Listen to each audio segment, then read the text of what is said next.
everybody. Keep clapping. Oh, okay. I know. I thought it. Everybody do that? It depends. But I noticed as soon as you came on, I looked down. I was like, I don't know how this is gonna roll. You guys know that this just happened? Oh, you sat on the mic. Well, that was a real shock. I need to process that. Hold on to it. Yeah, thank you. Wait, God, thanks I so need much. to sit on this more often. Thanks for coming in. You look amazing. Thank you so much. So do Absolutely. you. Oh, thank you. You do. You're very dapper. I do my best. I just got a haircut, so. It looks good. I like gentlemen. I live in LA where men just wear pajamas all the time, so I like this look. What is the deal with that? Unemployment. Yeah. Like writers or something? Just like lack of ambition or skill. Just yeah. like that general feeling of it. Yeah, everyone's like a photographer. A paparazzi, basically. Yeah. Photographer. Totally, right. Trust fund kid. Yeah. Let's talk about this book, I'm Fine That's and weird. Other Lies. Yeah, how do you feel about that? This is stressful. This is giving me PTSD because I actually shot this in a real tank. And then we photoshopped it later to look fake, but we actually shot this in a tank, so I almost drowned like 4 times. Did you? Oh, really? So, Yeah. like, was the water coming up? The water was coming up, and I had to go down. Like, it was like a whole production, and it turns out I don't do great in water. I thought I was a water person, but I'm not. So I wanted to basically make a metaphor for what it's like to deal with addiction and mental illness and stress, which is like you feel like you're drowning, but you're like putting on a good face all the time, which is kind of what I was doing. Cue siren. Perfect. So I wanted to make a metaphor for that. So I wanted to do like drowning, but pretending I wasn't. Right. And so with this, what was the intention behind this book when you first started writing? Did you have an idea of what you wanted it to be and what you wanted to talk about, or did you just sort of start talking and writing? I wrote, do you guys know Lenny Letter? Lena Dunham has that website, Lenny Letter, and she asked me to write something, and I had just gone through basically a lot of therapy for codependence, which is this weird thing I got diagnosed with, which essentially means you can't tolerate the discomfort of others, you do things you don't want to do, you do things out of obligation, people ask you out, you say yes because you're not allowed to say no, you don't think you stay with people years longer than you want to because you don't want to hurt their feelings, just all this codependent thoughts, right? It's like the first chapter of the book. This is kind of the first chapter of the book and all the first 10 chapters of my life. And so I wrote this thing on it, like basically thinking nobody was going to relate to it, like this was just my weird self-indulgent narcissistic problem, and people really responded to it. How do you survive as a codependent person in the entertainment world where so much of your life has to be built around not like your brand, your personal brand, so individualizing yourself, and then at the same time the projects that you want to do and have to be a part of? Well, essentially codependence is rooted in a lot of fear. Fear of missing out, fear of not being liked, fear of not being good enough. I have it. You have it. You have check. That's why you're successful. A lot of codependent people end up being really successful because we can't say no to things. You know, I always thought like with jobs, I had to take every job because this could be the last one. And what if they never like me again? And what if I never get another job again? And but then when you do get a job, you're miserable as well because you're like, that wasn't good enough. I suck. That wasn't enough tweets or enough hits or a high enough rating. It's just this constant state of Do you ever misery. do that thing where you can't say no to jobs and then you get to a job and you're mad that you said yes and you're mad that you're there and you kind of self-destruct? I don't know what you're talking about. I've done that a couple times. I'm thrilled to be here. No, I mean, you know, I think for me, it's like, I now don't ever do anything I don't want to do, which is like, was a very weird concept for me in the beginning. It was a lot of like, I have to go to this thing. I have to go to this birthday party. I have to swing by for 5 minutes. I have to go see my mom for whatever, Christmas, even though it always ends up me, you know, crying in fetal position for 4 days. You know, it just didn't occur to me that I was allowed to say no to things or be uncomfortable and set boundaries and stuff like that. And ultimately for me, it was a self-respect thing and a self-esteem thing. But in our society, it's so branded as like, oh, you're just really nice when you're martyring yourself all over the place. So it was really hard for me to get over that fear. It also manifested in a lot of other weird ways, like addictions, compulsions, eating disorders, stuff like that, because I always thought I had to be perfect and in control of things. And so I kind of got to the root of all that. And I was reading all these self-help books, and they were all super boring. And I'm like reading books about depression, and they're making me more depressed. And I'm like, why can't someone write like a funny self-help book that's self-deprecating and has funny stories and like that makes you feel better instead of worse, you know? So I kind of just wrote the book that I wish had been available to me when I was suffering. What was the first thing that you said no to that felt like that relief that you were looking for? Oh, that's a great question. I said no to seeing my family on Christmas. It was the best decision of my life. Like it just didn't. So close. I'm so I close. to saw that. one day. So Read the close. book. Yeah. Read the book. Read the book. Because it just didn't occur to me like it's so socially constructed and it's so in our DNA. You have to go see your family on Christmas, and it never went well. It always ended in disaster. And I was like, you know what? I'm going to go the 23rd or the 27th, and it was always so much better. It was just too much pressure. It was recreating these awful childhood circumstances, and I always end up getting my feelings hurt. So now I like do what I want to do when I want to do it, and I do things if I want to, and I don't if I don't. That sounds so simple as I say it, but before all of this work, that was really, really a struggle for me. No, absolutely. I'm an only child. I have that struggle all the time. It's impossible for me to say no. Impossible. I mean, I was like, but it manifests in actually really dangerous ways. Like I write about in the book, like my codependence manifested in like texting and driving. I have to respond to this person right now. I mean, I live in LA. You guys might not drive as much as I do, but I literally would like be on a freeway, like, okay, I'll call you in 2 seconds. And I'm like, I am putting my life in danger because I don't want this person to be uncomfortable. And it manifests in all sorts of ways. I started getting sick. I was like sick all the time. I was tired all the time. I was stressed out. I was trying to solve other people's problems. I was wrapped up in other people's drama. And I was just kind of like wasting my life on doing things out of obligation. And it manifested in some pretty unhealthy ways. So one of the chapters of the book, you talk about sexism, and you talk about when you first started in... Do you want me to skip over that chapter? Yeah, no, please bring it. You talk about when you first started in comedy, and you sort of say that the field itself isn't sexist, but individuals here and there are, and that's actually easier to deal with than an institutionalized sexism. Can you talk about that? Thank you. You read the book. I think I got so confused for a while. I was giving interviews, and people were like, comedy's sexist, right? And being codependent, I always want to give people the answer they want instead of the truth. So I'd be like, yeah, totally. And then I was like, I don't think that's true. I know a lot of men that are really supportive. I know some women that aren't, but some that are. You know, I just think it's more complicated than that. And I think being that binary about anything is a way to make yourself feel safe, but also a way to be so reductionist that you can't really make any progress, you know? So for me, I feel like certain people are sexist, and let's focus on combating them instead of some nebulous field. There's no way to change a field, right? So I think for me, I didn't want to throw a blanket over like comedy's sexist or stand-up is sexist, because I almost think it's easier to be a woman in comedy now. I mean, there's, you know, Schumer and Maya and Jessie Klein and Ali Wong and all these amazing female comedians are kind of taking over. I actually think original stories as well. I think it's harder to be a guy in comedy right now. Really? Yeah. I mean, it's just women are just doing so well. It's because the male perspective is kind of dated at this point, in my opinion. Or there's just a lot. There's just so many of them. It's just I think people are so excited right now to see what women have to say. Like, you know, it's a fresh perspective. And do you think that when we take sort of sexism from individuals and then we end up sort of overgeneralizing or characterizing it, do you think the field is sexist, that we inherently sort of create an institutional sexism at that point? That's interesting. Maybe. At that point, you would end up being a woman going and doing media, and you start getting questions that, like, you know, are women funny, or is this sexist, or is comedy this, or is that? I mean, it's tricky because in interviews like this, as you know more than anyone, like you have to have something interesting to say, and conflict is always the most interesting. I'm a writer, I'm a comedian. Conflict is what pays my bills, and figuring out where a conflict is. But you know, I think in something that this work has taught me, I pointed to my face like I've had work done. This work I've done on my face, that's not what I meant. I have not had work done on my face. Photoshop, there's a lot of Photoshop in there. And yeah, I should never stand next to this. They're like, that is a big difference before, after.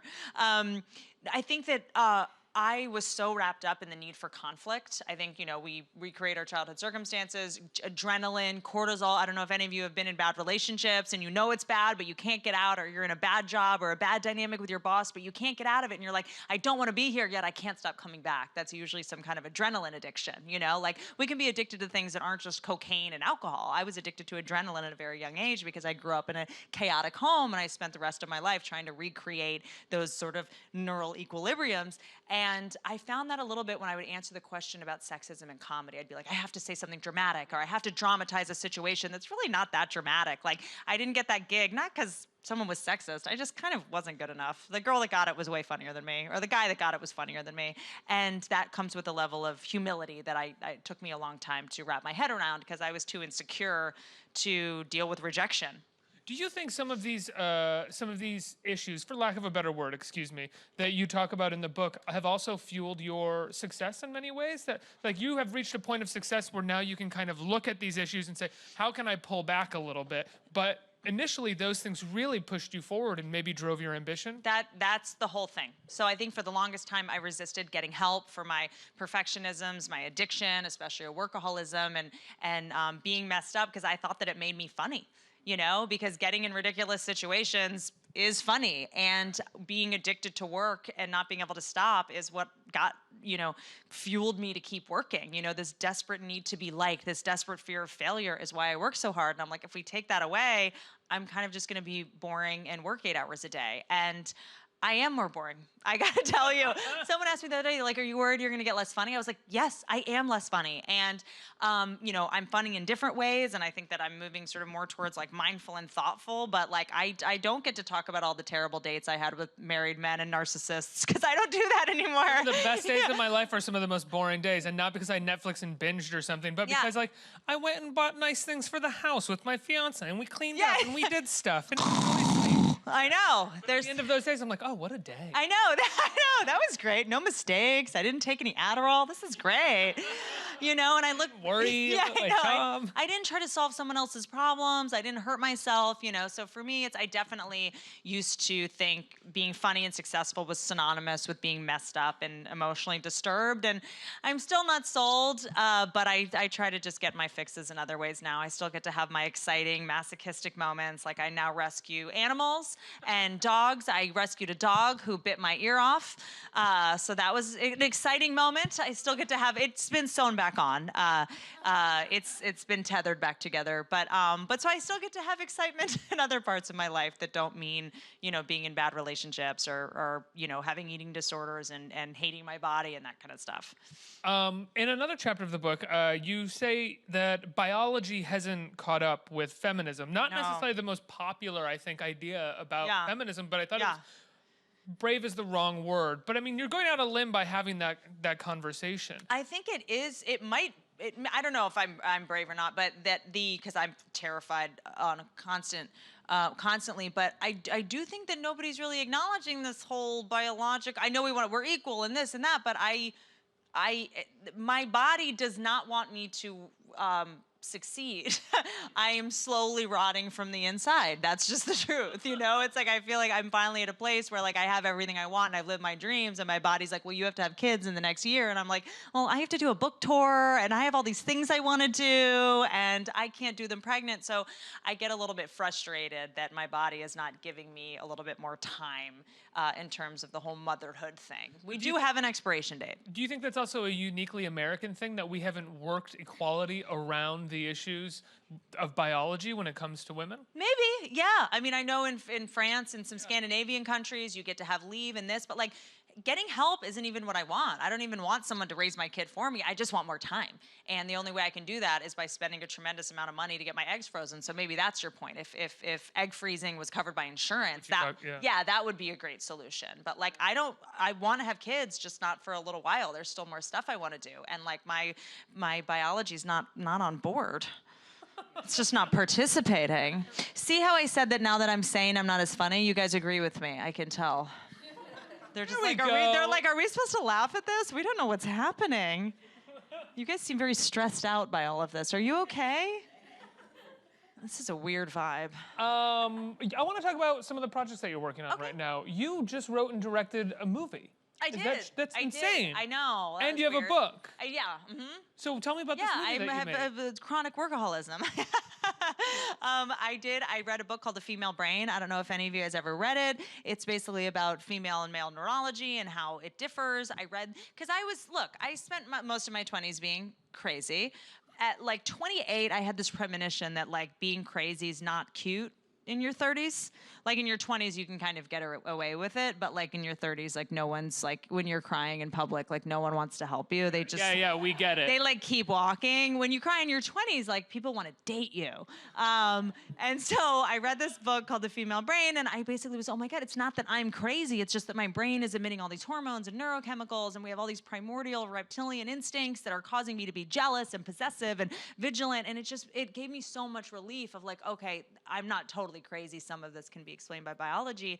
And I gave it to all my friends, and they loved it, and they gave it to their boyfriends and husbands. And I was like, this should be taught in schools, you know, the way that the engine of our body works. It's crazy to me. So I made a movie out of it with some pretty amazing people in it. Cecily Strong, you know, from SNL, Blake Griffin and James Marsden, and some pretty amazing actors. So it's 4 storylines, and each part is about a different part of the brain. How did you take this sort of educational thing and make it a fun, funny narrative? I wrote it with Neil Brennan, who co-created The Chappelle Show, who is a comic genius. He's a legend. Legend, and he's the greatest. So we basically just tried to write like funny storylines about like each sort of fight that couples have and figure out the biological basis for those conflicts, and we made them funny.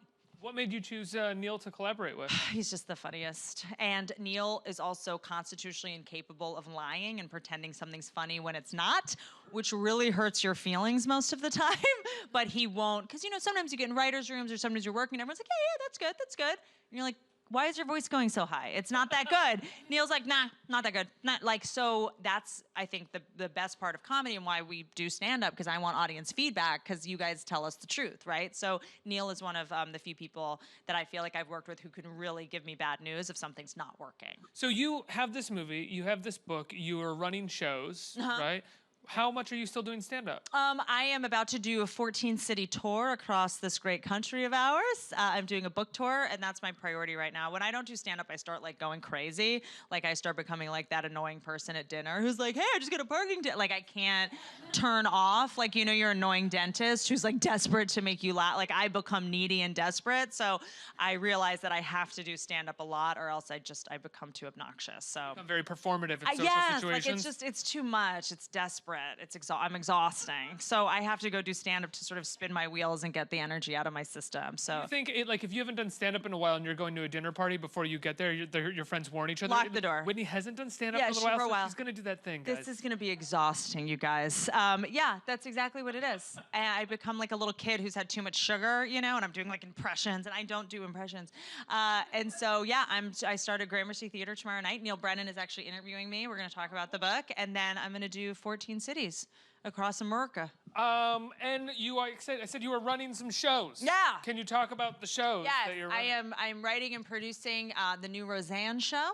Yes, season 10 of Roseanne. It will be all of the original cast. I'm doing it with Bruce Helford, who's one of the original writers on the show. So we have a lot of the original writers, and we're going to talk about everything that you're seeing on the news every day, and really dig into this hot mess that we call America.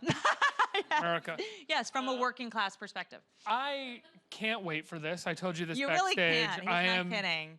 I don't want to say I'm one of the biggest Roseanne fans because it's a silly thing to say. Who knows? But I love Roseanne. Me too. And look, I love all of our friends. I love doing what I do for a living, but sometimes it's a lot of people on the same side yelling into an echo chamber and not reaching each other. So we really wanted to get into a room and speak to people that we wouldn't normally speak to. Like I can't tweet about my politics. Nobody that disagrees with me is following me. I'm just yelling into an echo chamber. Honest, like you're kind of lucky about that. Have you seen what happens when people who disagree with you at you on it's Twitter? Not great. No, I have. It's a lot of block button. But that is not the way to do this.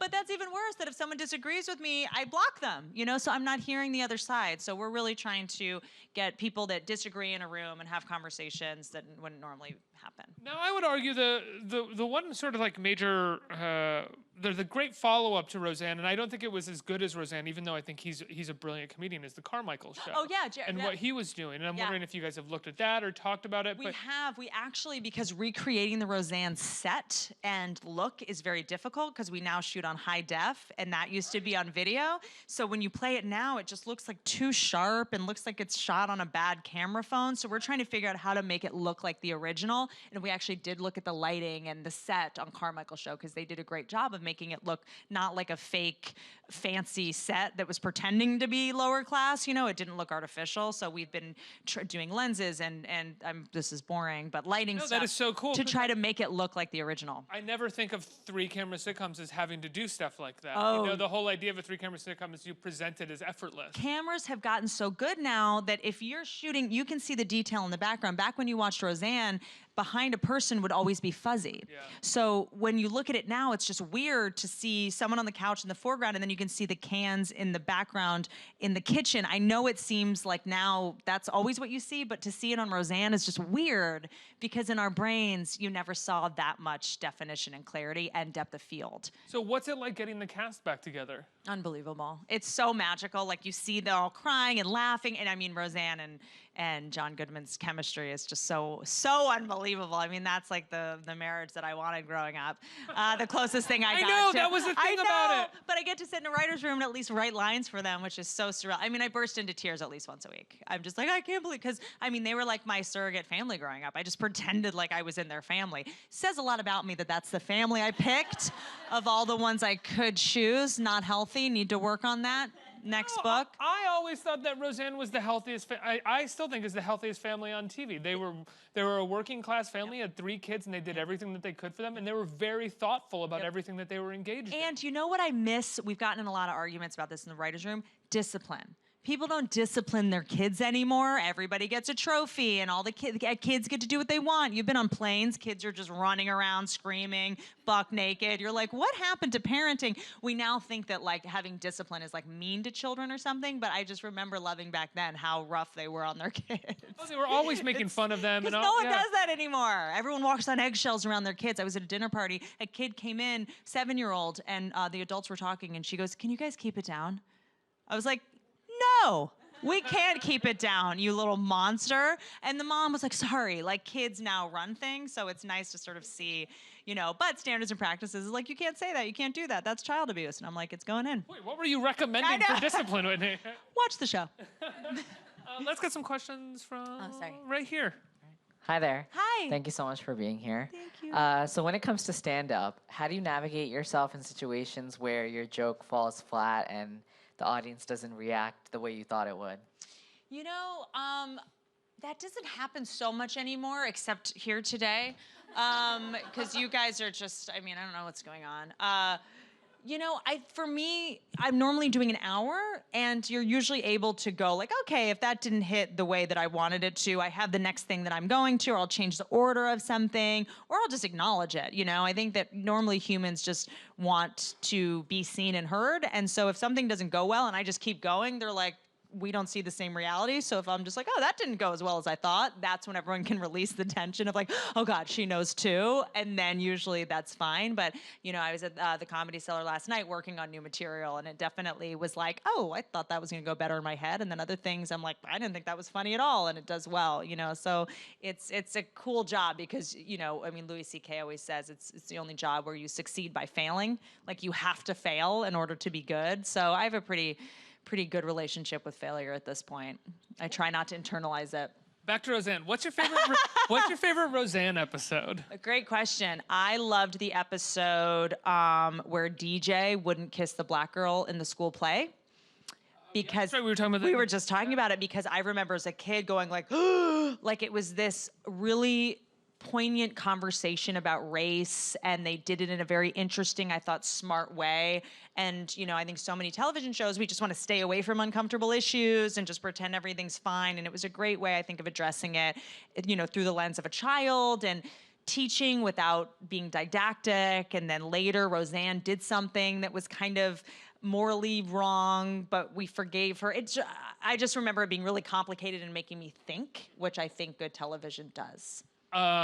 Becky in the dress. Great. In the mall, right? Great, yes. Where she has to decide between how she's going to get the dress and like selling something, right? I love actually, this is another uncomfortable one. There was a Jackie domestic violence episode, which they begged them not to do. Really? Only Roseanne could make domestic violence funny. And the way that they sort of solved it is that remember Dan left the room, and then you just see him later with his hand in the freezer.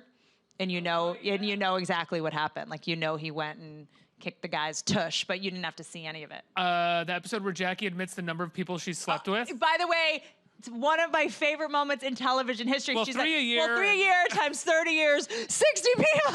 I think it was 60.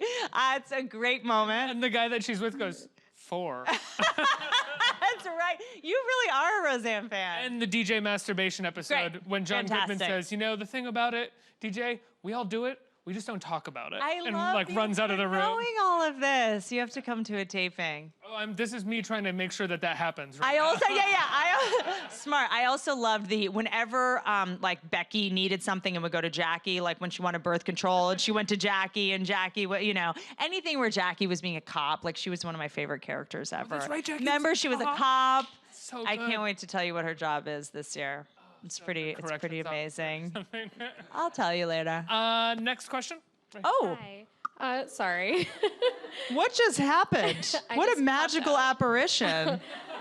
So you're doing so much. Your resume is so extensive. In the next few years, is there something you kind of want to be leaning more towards? Do you want to write more? Thank you. I really wanted to do something that moved the needle in some way. I don't know, people use that expression. I'm not totally sure what it means, but I think that with what's going on I just wanted to make an impact in some way and pull my weight. So doing meaningful projects like Roseanne, which I think is really going to illuminate.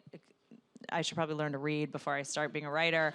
But a show that's going to illuminate a lot of like class issues, race issues, gender issues, stuff like that, something that I can really contribute in some way. How can I help and be of service instead of just tweeting into the ether? So more projects like that. My next stand-up special, I'm hoping to talk about things that are just a little more incendiary and provocative and, thought-provoking. I'm curious when it comes to doing something that is offering feedback or engaging with what's going on right now. When Roseanne was on in the 90s and it was doing that, it was made by brilliant people, but it was also watched by 20 million, something like that, because there were so few options of what to watch. Correct. People generally got together and watched stuff, and it didn't have to be geared so specifically towards their niche interests, like pawn shops. Totally, you know? So do you worry that sometimes that you, even in doing something like Roseanne, which we think of as this massive base of an audience, it's still going to be kind of contributing into like a certain feedback loop? I hope it doesn't. And I'm there and I'm forward to watch it, and I don't think you should not We will do have it. you. Yeah.